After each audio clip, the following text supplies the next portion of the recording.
the thing about Instagram this year and beyond is that there's a lot of moving parts. There's a lot of new features. There's a lot of updates.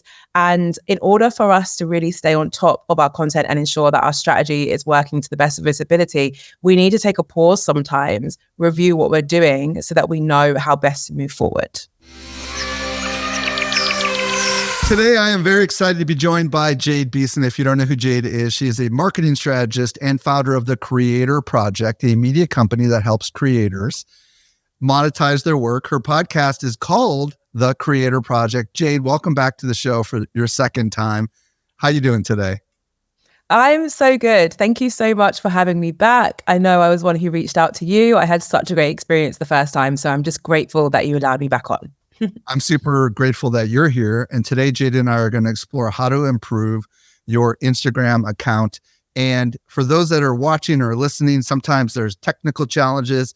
And today we've had some technical challenges. But what do we do? We have technical challenges. We innovate, we work our way through it.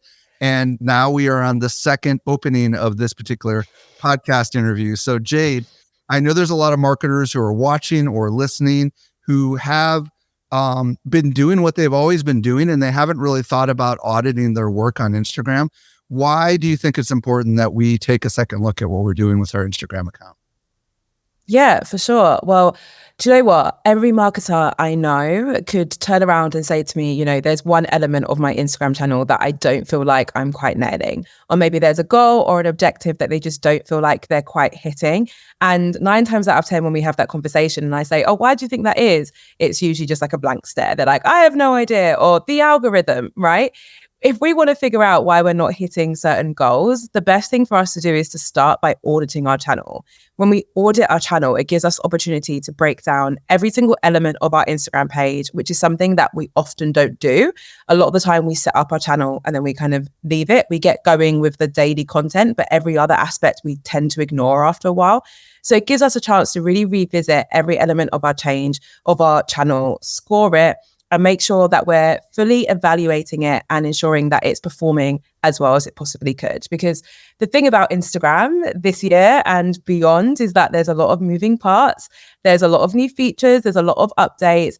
And in order for us to really stay on top of our content and ensure that our strategy is working to the best of its ability, we need to take a pause sometimes, review what we're doing so that we know how best to move forward.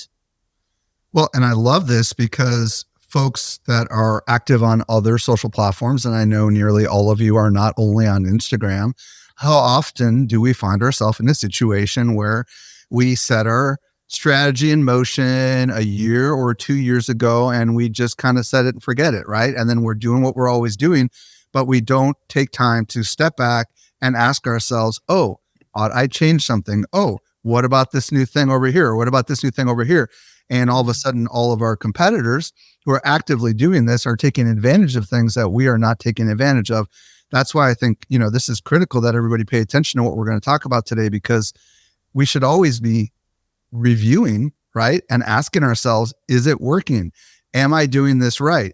Did I just kind of throw it up there and not really even think about the impact that this is having on people that are actively engaging with me? So, all right. So I guess the first area that we ought to pay attention to on Instagram is what? Where do we want to start with this? So we want to start from the top, and the top is the bio. That's the first thing we're going to tackle. It's often one of the first things that people come into contact with when they're reviewing your content, whether they're deciding whether or not to follow you. I like to use this analogy of your shop window. So it's this idea that, you know, when you're out shopping and you see a shop window, you look at the shop window and whatever you see, you use that to decide whether or not you're actually going to enter the shop and go ahead and start buying some stuff, right? It's a similar thing on Instagram. Your bio makes up part of your shop window. It's what people are going to look at and review and decide whether or not they're going to go in and actually decide to follow you. So it's very, very important. And there's a few different elements to your bio, which is worth thinking about. So if we start from the very top on the left, obviously there's your profile photo, something that a lot of us overlook because we're just like, oh yeah, we'll just throw the most recent photo that we've got up there, right? And for some of us that works, but for others, we need to put a little bit more thought behind it. One of the first things I encourage people to think about is, are you going to go for a logo versus like a photo of yourself, for example? And if you are running a business or you're looking after a social media channel for a business, you always want to go with a logo because it makes it very clear to people that they are working with a brand that has a few people running it.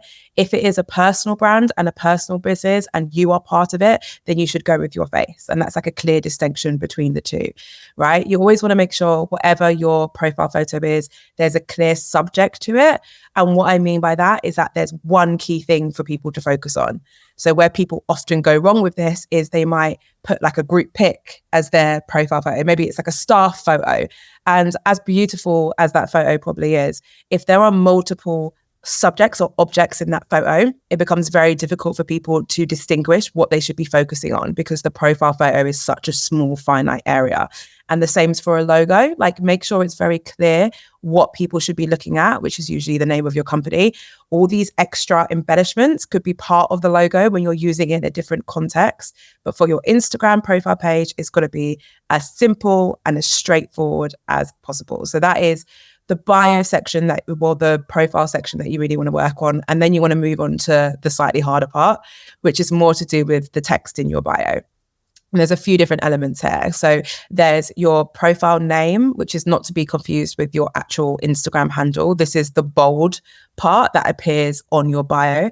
This is like absolute gold dust for us. Like, it's such a great area for us to include a keyword, which is basically like one or a few different words which describe who we are and what we sell or what our value is, what our niche is, something which we imagine our audience searching for on Instagram. Whatever that is that we want to appear under, we want it to go there. Okay, because that is what's going to increase the chances of our profile page actually appearing under these search terms. And once you've kind of got those elements. Can I ask a quick question on that? So let's say Jade Beeson or Michael Stelzner, right? Like, how many more words can you put in there before it cuts it off? And like, you know, could I put a slogan in there for my company, or like, got any wisdom on what we can add in that profile name? Yeah, for sure. So I can't remember the exact character length, but if you've got your first and last name, you probably only have 2 to 3 additional words to play with. So in that case, if it's a personal brand, I often encourage you to think about if you need your first and last name or whether it's just your first name. If you've got both your names in your Instagram handle, then having just your first name there is totally fine. In terms of what actually to put, for example, you mentioned having your company slogan. Unless people search that, which they might, but unless people are searching that, I wouldn't put it in there. You could put it in the second part of your bio if you like. But the most important thing is that you're including keywords that people are actively searching for. So nothing so specific and unique that it's only relevant to you, and people, unless people know you, they won't think to search it. But at the same time, you don't want to go so broad that realistically, if someone searches that, several people will come up. Like, the common one that I see is like content creator. And there are a lot of content creators. What kind of content do you create? What do you talk about? Who's your audience? That's what you want to be focusing on when it comes to what to write in that section. Cool. Keep going. Yeah. Okay. So then we've got the rest of the bio, so the rest of the text. We've got a bit more space here for us to play with. Something that I always recommend people think about is including a value statement, which is essentially you stating to a potential future follower what value you give them, because it gives them a reason to follow you. Now, for some people, this is easier than others. A lot of businesses, especially businesses who sell products, struggle with this. And I actually think that's part of a deeper challenge, which is a lot of businesses who sell products tend to upload content which is just of the products and doesn't necessarily have a value attached to it. And that's a challenge that we want to dive into and figure out as well. That's like a separate strategic thing, because realistically, if we're not sharing content that is valuable to our audience in some way, maybe it's entertaining, it's educational, it's relatable, maybe it's pretty and people feel good when they look at it. If there's no value there at all, it's going to be very difficult to get someone to follow you, because we are inherently slightly selfish when we are browsing profiles on Instagram. Like, we are looking for people to follow who we're going to get something from. And if we don't think we're going to get it from you after reading your bio, then there's a chance that we're not going to follow you. So think about some value statements where you're just clearly saying, like, I share XYZ. I will help you with this, this, this. I will provide inspiration for this and this and this, because that's going to massively help you convert more people who read your bio to actually deciding to follow you. I love this. I can't take notes fast enough. As far as the amount of text that we have, is it just about 2 lines of text, or how much do we have there in that section? You normally have around 4 lines worth of text, but the fourth line is going to get hidden. So when people land on your page, they have to click more to see it. So I always say with that line, make it good, but don't make it so good that you're going to be upset if someone doesn't see it. Oh, do you have any examples of how, like, maybe you're doing this or some of your clients are doing this, especially this value statement, so people can wrap their heads around this? Yeah, for sure. Okay. So if we had, I'm just looking at my own personal Instagram now at the moment. So for example, on my Instagram account, I've got just Jade in my profile name. I don't have Jade Beeson because there's not enough space. And then I have creator and social media consultant because that last part, especially, is something that I know people will search for. I've then linked my other business, which is always worth doing if you do have that. I've got a few proof points in mind. So I'm talking about the fact that I have 130,000 followers on YouTube, some of the articles I've been featured in, like that kind of stuff. And then I go on to say like free resources, tips for becoming a creator. So that is me combining a few different elements there. I'm combining my value statement so people know who I'm for. I'm going to help you become a content creator. I've even got some proof points in there. I'm proving like, look, you might have never come across me before, but I have been featured in these articles. I do have this audience elsewhere. And then at the bottom, that final bit that I'm okay with losing if I have to, that bit says free resources. So that's essentially the part where I'm giving a call to action to increase the chances of people clicking on my link. I think a lot of us assume people click on links, but if they don't have a reason to click, then they usually don't. Well, and I'm looking at Social Media Examiner's Instagram account, and it says, it's got a little palm tree emoji, and it says, make smart marketing decisions and compete with the largest players in your industry. And then it's got a carriage return and another palm tree emoji, and it says, join us for, and it's got the hashtag SMMW24, which is our conference. And then it's got the date and it's got the city, but the hashtag isn't activated or anything. It's just in there kind of as like, I guess, a little ad for social media marketing world. And then we happen to have like a URL down below. And then we also have this category thing. Should we talk about that underneath your name? Like I have entrepreneur for me, and Social Media Examiner has education.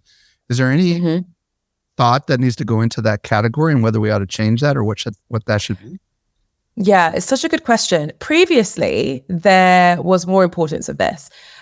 So previously, what I would have said is, yes, make sure you're picking a category that's super relevant to you and what you create, because it's just another thing which communicates to your audience or your potential future audience who you are and what you create content about. However, because of how Instagram is set up now, if you have a business account and you have certain categories, you will not have access to the whole music library when you're creating reels, for example. So yeah. So that's why mine is entrepreneur. That's why a lot of people's are entrepreneur. When you're an entrepreneur, you have access to the full music library, but due to music licensing and those kind of restrictions, there are some categories which will mean that you won't be able to use all of the features or all of the music. So choose wisely is what I would say behind that. And don't stress if you can't pick the category that's most relevant to you for those reasons. Okay. So what we know so far is our name can have keywords in it. Our description section can have a value statement of who we're for, which might be more valuable, or possibly in your case, a credibility statement, right? Like author of blank book, or podcast or whatever. And then the photo itself, obviously we ought to visit whether or not that photo is optimized. So beyond the, I don't even know what we're calling this, the bio section, like what else do we need to be looking at? Those are really the key elements that you want to be thinking about. I think the main thing to wrap it all up and to, when you're auditing, to really have this lens when you're looking at all these different elements is you want to put yourself in your audience's shoes always. And you want to ask yourself, okay, if my audience lands on this profile page, is it really clear that my content is for them? I think a lot of us fall into the trap of creating a bio that's for everyone. And it's the same mistake as creating content that's for everyone. We want to be specific about who we're trying to attract to our audience so that when that person sees our profile photo and our bio, they know that we're for them. If we make it generic and vague, they don't know that we're for them. So the more specific you can be and the more targeted you can be with all of those different elements, the better. Well, and we have a lot more stuff to talk about, folks. So the next area that we need to audit is what exactly? So we're going to move on and we're going to talk about page features. Now, this is quite a broad one because we're basically referring to all the different features that sit within Instagram and if we are using the right mix and if we're using them correctly. So there's a few different features that we're going to talk about, right? So if we start with like the top of the page, like we did before, you've got your stories and then you've also got your highlights and they can kind of be bundled together. The great thing about your stories is that they are an incredible resource and a credible feature for you to use to help you bond with your audience a bit more. I was recently speaking with a creator who is really, really big on Instagram, but she's been around for years. Like she's been on Instagram since like 2015. And she spoke about the impact that stories had on her relationship with her following when they were launched, because suddenly she was able to create basically long form video content in some way or another on her stories and really start to share things that weren't aligned with her niche so much, just more her life. And it really brought people in and it really allowed her to build some amazing relationships and advocates. So when you're evaluating and auditing your stories, what you want to do is you want to go into your archives. You want to look at some of the stories you've shared over the past few months. And you want to ask yourself, is this bringing people in to a part of my brand or my life that I'm not currently sharing on my feed? And only ever share what you want to share. I'm not saying like start sharing every aspect of your life, but there's usually something else you can check. It could be your morning walks. It could be your pets. Like it could be other elements that you can talk about that allows people just to get to know you on a slightly deeper level. And your highlights become a playlist of that. So your favorite stories that you really felt like really helped you bond with your audience, those stories that triggered the biggest response, the amount of DMs, those are the ones you want to use to put in your highlights because they essentially go on to live forever. And then once you know what those are, you could set about creating some categories to make sure that they are relevant to the content inside, but also relevant to your audience. So that's kind of how those two things work together. And that's the kind like the level of content you should be looking at for those two. Okay, so beyond stories, what else do we need to be auditing in the page feature section? Yeah, so we want to be looking at our use of like our core feed features. So that is our photos, our carousels, our reels, right? So when we're looking at these, there's a few different things we want to look out for. First of all, we're going to make sure the quality is good. And when I'm saying quality, I'm talking about like if we're sharing a reel, has the video taken up majority of the screen? Is it filmed in the right? Is it landscape versus portrait? Have we filmed it correctly? Is it actually a high quality video or is it all fuzzy? Is the photos fuzzy? Are the carousel graphics downloaded in a way which means that the graphic itself isn't clear? The real simple stuff that I think a lot of us like think we're doing already and would actually be quite surprised if we go through our content to realize that our content isn't actually being uploaded in the best quality possible. And a tip on that, and this is one that I still don't think a lot of people know. When it comes to your reels, for example, you'll probably do this exercise. You'll go through your reels and you'll realize that actually the quality isn't uploading as well as you would like it to. I just had the exact same thing today with my other Instagram account. I saw something post and I was like, the quality is off. It's got to happen from time to time. A few things that can help you is changing your camera settings on your phone so that you're filming in 4K because Instagram can process 4K better than it can HD. And also going to your settings within the Instagram app and searching for data usage, because there you're going to see a little toggle, which is going to say upload high quality. That is almost always automatically off because when you upload videos in high quality, it uses more mobile data.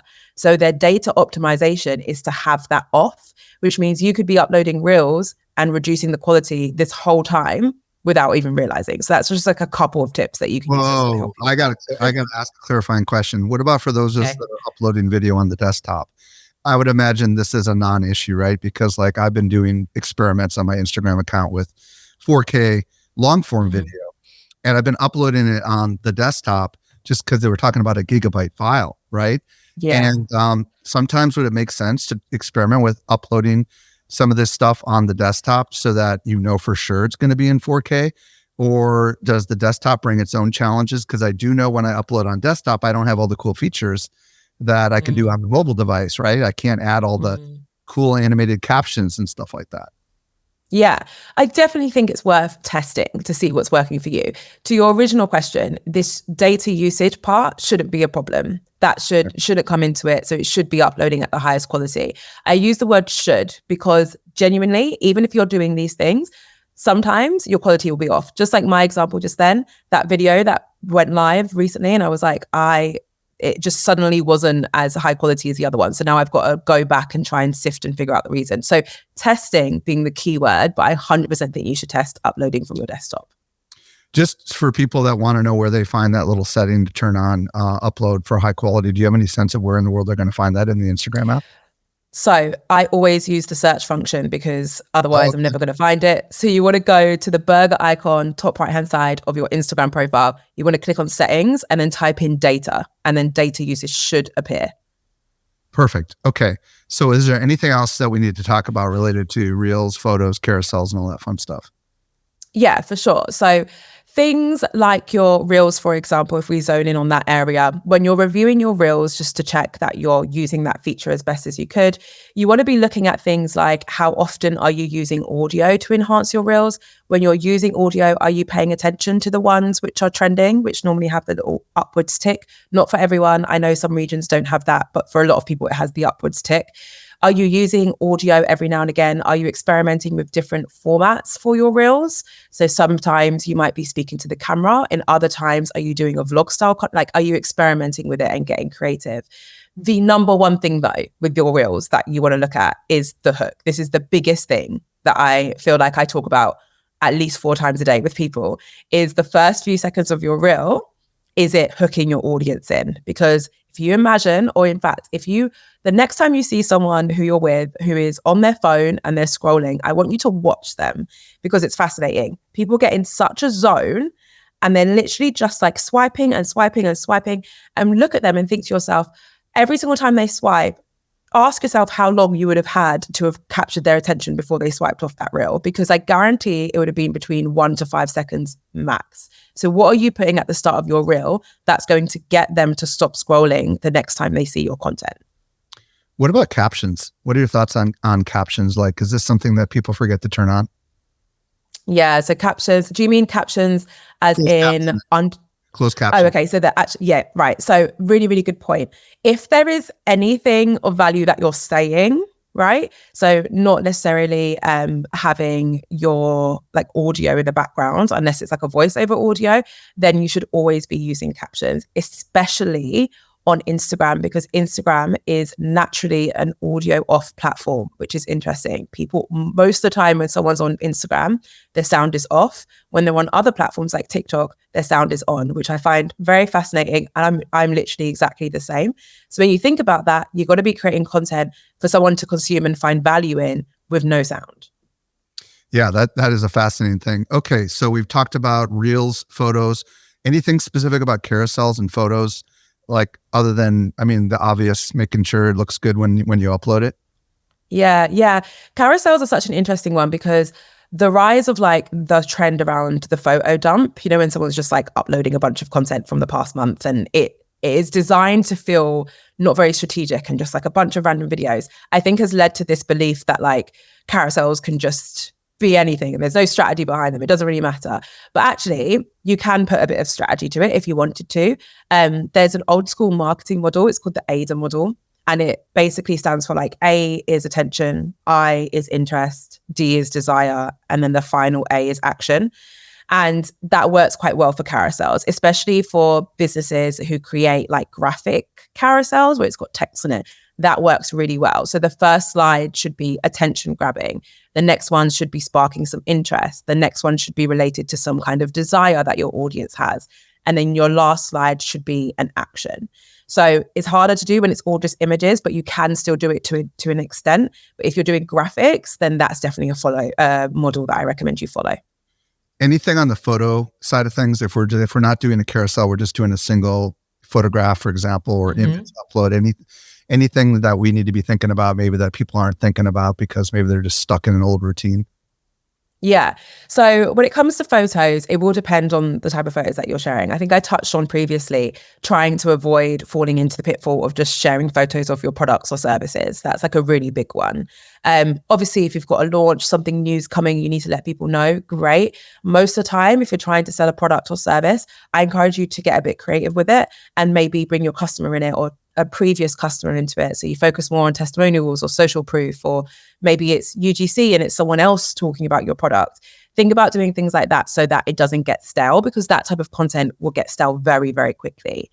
In terms of everything else, if you're ever uploading something and you think, oh, I just think this is a pretty photo, I'm not sure what the value is here, do not forget that you still have your caption for you to tie some value in. So even if you see me uploading a photo, and I upload quite a few photos recently, I've fallen back in love with them.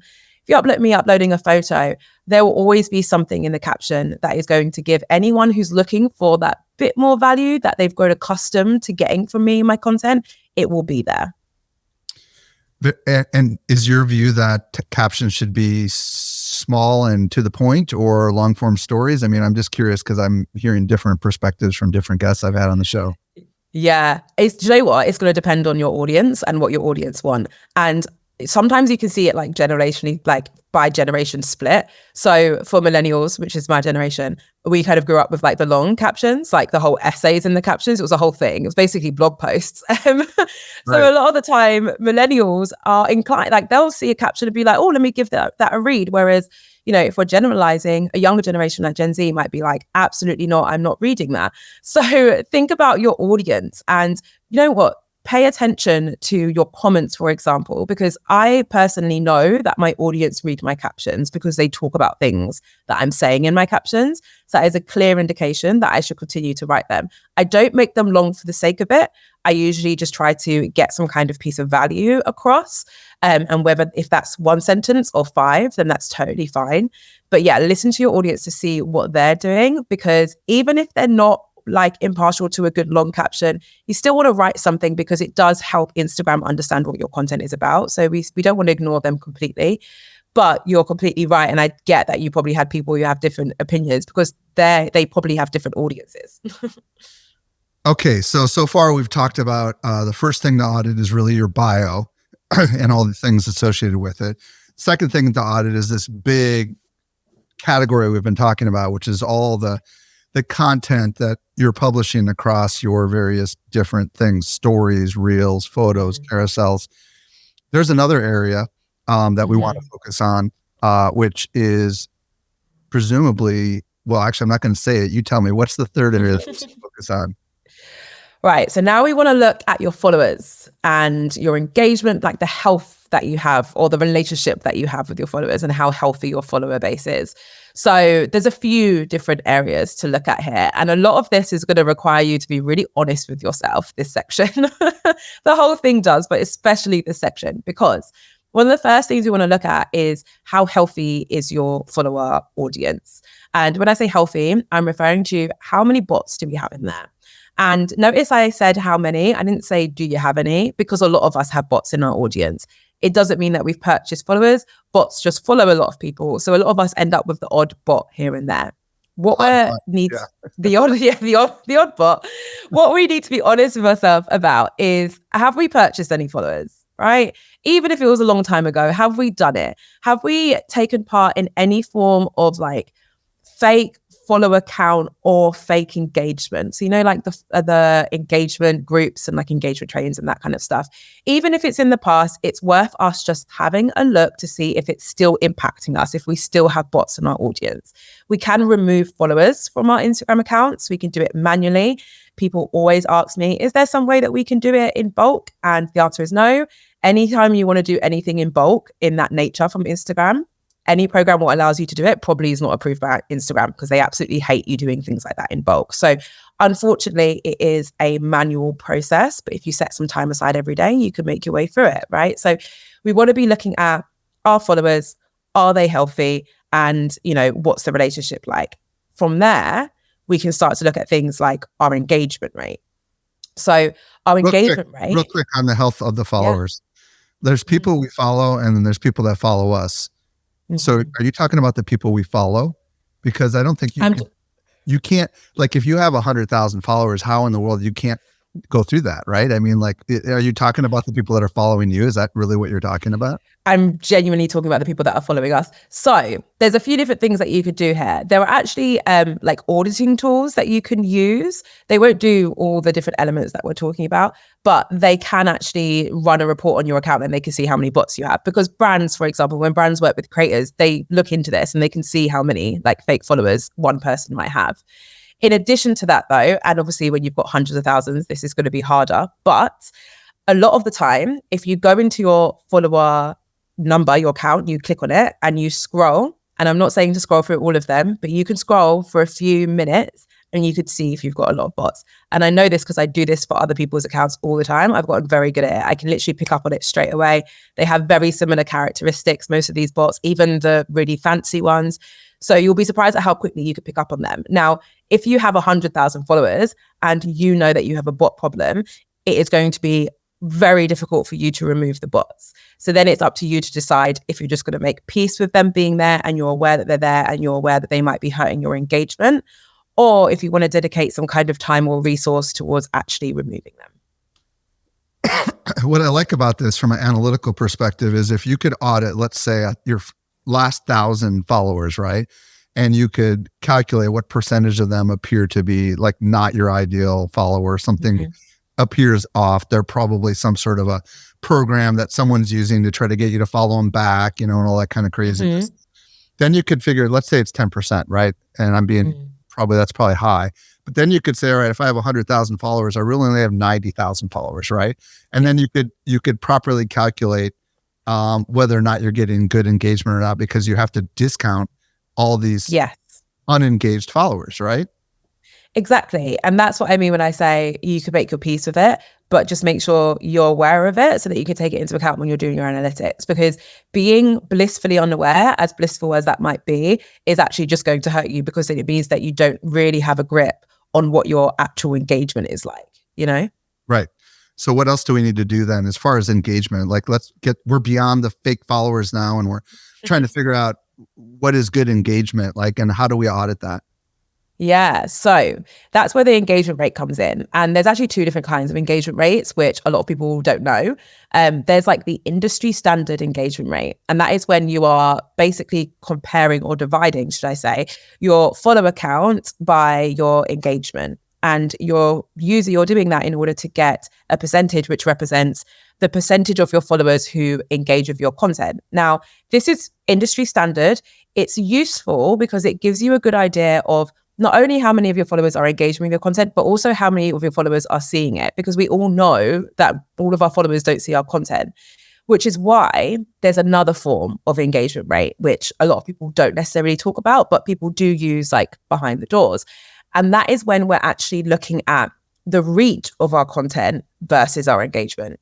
Because when we compare those two numbers, or divide and then times by 100 to get a percentage, when we're doing that, we actually get a clear view of the amount of people who saw our post who then decided to engage. And that's not what the standard engagement rate will tell you. Okay, so what I'm hearing you say is this is kind of a post by post, or is this a month by month? How does that work? Yeah, so I normally recommend doing it month by month, because post by post is just like way too much. So you could do it month by month. You can go into analytics, you can change your little date scale, so it's the past 30 days, and you could get the number of the amount of followers who, your reach, but specifically your followers. So when you click on your reach, you'll get the amount of people you reached who follow you. It will tell you it there. So you want to take that number and then you want to divide it by the amount of engagement you got from the past 30 days and times it by 100. And then you'll get your other engagement rate, which is also super, super useful. You can also do it by post. If there's a random post you want to just look into, that's fine, but I wouldn't get in the habit of it. Okay, just to be super clear, we're in analytics, we're looking at the last 30 days or 28 days, whatever, however they do it. And we're looking at the total reach. But then you said we had to click in on that reach and look, because some stuff like Reels is shown to people that are not followers. So we're looking at our core followers, right? So when we click on the reach, what do we see? We see like reach from followers versus non-followers. Does it distinguish that? Yeah. Is that what I'm hearing you say? Yeah, you're going to see a pie chart, and on the left, it's going to show you reach from followers, and on the right, it's going to show you your reach from non-followers. You can tell I spend a lot of time in people's analytics because I'm not even looking at my phone, and I just love it. Does it break engagement down by the same category or no? Is engagement I'm pretty sure it does versus non-followers, or do we take the total engagement? That's the part that I wanted to wrap my head around. And for those that are not watching the video, Jade is pulling up her Instagram account just to confirm this. Putting it up. This is the kind of yes, it does. It does. Okay. Okay. So then what we're saying here is that when you go into the Instagram, what is it? Analytics or insights? Is that what do they call it? Insights. Yeah. So click in on both engagement and in reach and pull the data from your followers and then divide that together to calculate your true engagement rate. Is that what I'm really hearing you say? Yeah. Okay. Exactly. And why is this so important? Because this is actually going to tell you of the people who see your content, how many of them are engaging, which I actually think to me is a more valuable piece of metric and data. I want to know, okay, 10 people saw that post, 9 of them liked it. That's a great post. However, if I was doing the other engagement rate, it might tell me that actually it was a lot less because it's looking at my follower count, or maybe it was more. It skews the data in a way that I don't find massively helpful because, again, all of our followers don't see our content. So it's not really telling us how many of our followers are engaging or how many people who saw our content are engaging. It's kind of basing it off of this number that isn't relative to our engagement.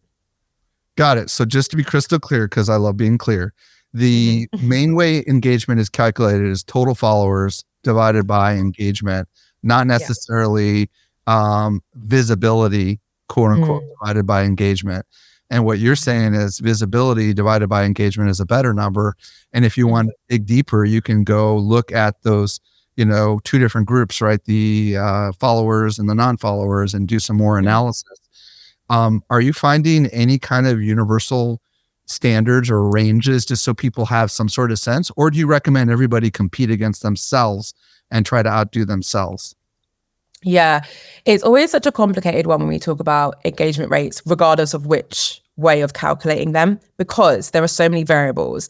For example, the smaller your account, especially if we're looking at like the traditional way of calculating engagement, then really the higher your engagement should be. And then the more people you get in your audience or the more reach your content gets, the lower your engagement is going to be, just simply because there's more people involved. So the chances of such a big portion of them engaging with your content just becomes less.